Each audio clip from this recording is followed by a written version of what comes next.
অতিরিক্ত মুনাফা লাভের আশায় বেপরোয়া হয়ে উঠেছেন নিউ ইয়র্কের এক শ্রেণীর গ্রোসারি ব্যবসায়ী।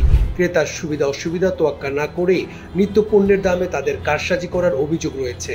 এমনকি একই পণ্য গ্রোসারি ভেদে ভিন্ন ভিন্ন দামে বিক্রির অভিযোগ যেন এখানে ওপেন সিক্রেট। দুই দামের এমন পার্থক্যে দিশেহারা মধ্যবিত্ত পরিবার।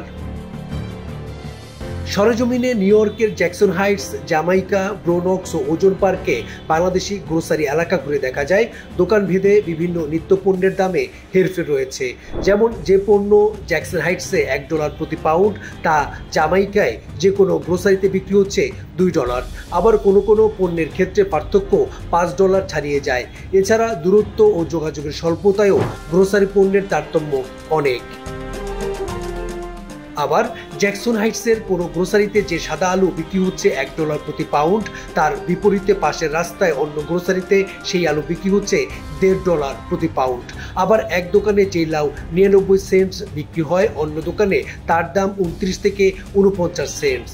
এছাড়া ডিম গ্রোসারি ভেদে $1 থেকে $1.5 বেশি ব্যবধানে বিক্রির অনিয়ম এখানে নিয়ম হয়ে দাঁড়িয়েছে।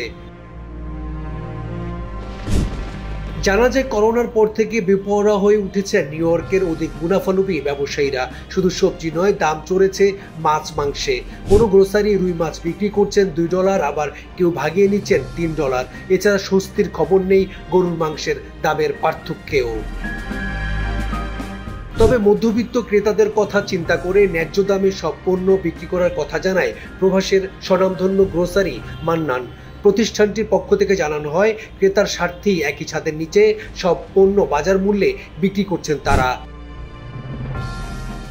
এদিকে কেউ অতিরিক্ত দাম কিংবা ভিন্ন ভিন্ন দামে নিত্য পণ্য বিক্রি করলে 311 নম্বরের কলে অভিযোগ পেলেই ব্যবস্থা নেওয়ার কথা জানান নিউ ইয়র্ক সিটির কনজুমার্স অ্যাফেয়ার্স। তালুকদার বিপ্লব, ঠিকানা নিউজ, ডেস্ক রিপোর্ট।